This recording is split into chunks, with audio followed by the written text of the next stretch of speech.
Qui viennent jusque dans nos bras, égorger nos fils et nos campagnes. Ça fait 20 ans qu'on est absent du Capitole et du conseil municipal et qu'en tant que premier parti de France, on a aussi cette volonté de reconquérir également les grandes villes. Notre projet, il est identique à celui qu'on a appliqué dans les villes qu'on dirige, c'est-à-dire baisse de la fiscalité, retour de la sécurité. C'est vraiment deux axes prioritaires. On l'a fait dans nos villes, ça a fonctionné. Toulouse mérite la même chose. Donc je suis trésorier du Rassemblement national de la Haute-Garonne et j'ai pour mandat, je suis conseiller régional d'Occitanie. J'ai adhéré au Front National à l'époque en 2010. Je venais d'arriver à Toulouse pour y terminer mes études, pour y faire mon master. Je ne m'intéressais pas à la politique avant, on va dire. Et là, j'ai commencé un petit peu à m'intéresser. Je trouvais qu'il y avait des choses qui n'allaient pas dans le pays.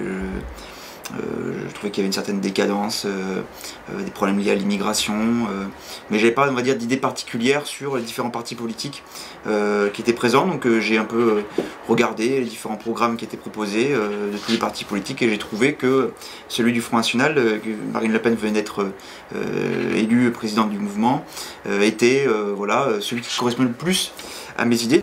Je pense qu'aujourd'hui il y a vraiment un projet alternatif qui doit être offert aux Toulousains sur toute une série de sujets qui à mon avis ne sont pas traités par la mairie actuelle, notamment sur la sécurité. Sur la sécurité, nous proposons d'augmenter les effectifs de policiers municipaux de 120 pour atteindre le chiffre d'un policier pour 1000 habitants. Avec ces 120 personnels supplémentaires, on compte créer donc 2 brigades, une police des transports qui sera dotée de 60 agents, qui aura pour but de sécuriser le réseau de transport en commun TICO, puisqu'aujourd'hui ce n'est pas le cas. Les médiateurs TICO en fait, n'ont pas pour rôle vraiment d'assurer la sécurité, donc il y a des grosses problématiques d'agression, d'incivilité contre les personnels et contre les usagers également. Donc créer une police métropolitaine des transports. Et puis deuxième point, avec les 60 agents de plus, créer une brigade du logement social pour remplacer ces sociétés privées qui sont actuellement embauchées par les bailleurs sociaux pour assurer un semblant de sécurité dans les HLM de la ville. Sur le plan des transports, je pense qu'il faut que nous changions un petit peu notre manière de raisonner. On a développé les transports en commun, on va dire Toulouse-Toulousain, mais ça ne règle pas le problème de la rocade, puisque 80% du trafic sur la rocade, ce sont en fait des métropolitains ou des Toulousains qui vont et viennent pour aller au travail. Donc, à mon sens, il faut changer le mode de réflexion là-dessus et étendre les lignes de métro A et B sur des communes de la métropole pour offrir justement une alternative de grande capacité à ces communes-là. Développer également le RER toulousain, donc c'est un projet qui est soutenu par, il y a un consensus au niveau des candidats sur ce projet, mais évidemment c'est un projet d'intérêt général qu'il faut soutenir pour drainer l'aire urbaine justement toulousaine afin d'éviter le plus possible les trajets individuels en voiture.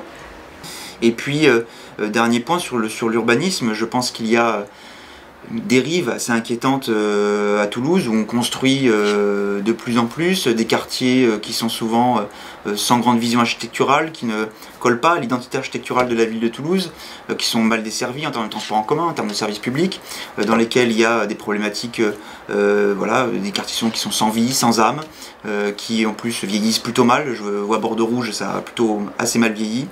Et donc je souhaite que l'on stoppe cette densification massive à Toulouse pour justement conserver l'identité architecturale de la ville qui fait aussi la qualité de vie de la ville de Toulouse. Et en ce sens, je souhaite qu'on développe davantage, qu'on optimise les taux d'occupation des logements inoccupés à Toulouse, qui sont au nombre à peu près de 20 000. Il y a des choses à faire dans ce sens-là, sans faire de la densification massive.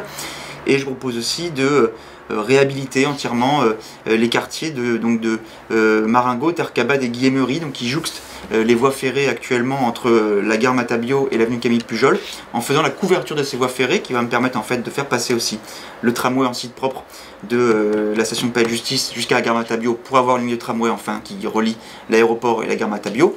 Et en recouvrant ces voies, je crée aussi un parc de 3 hectares en plein cœur de ville qui va permettre derrière aussi de réhabiliter toute une série d'immeubles. Marchons, marchons, il y a une progression assez forte du Rassemblement national dans toutes les communes de France, sur tout le territoire national. On l'a vu depuis les élections de 2014, à chacun des scrutins intermédiaires, on franchit la fameuse barre des 10% à Toulouse qui nous permettrait de nous maintenir. Donc je pense que oui, le temps est venu de réinvestir le Capitole.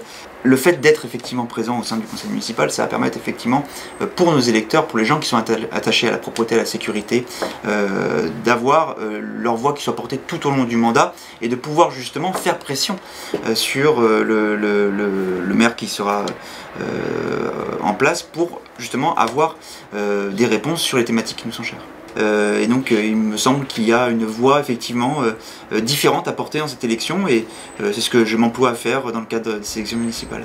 À toi,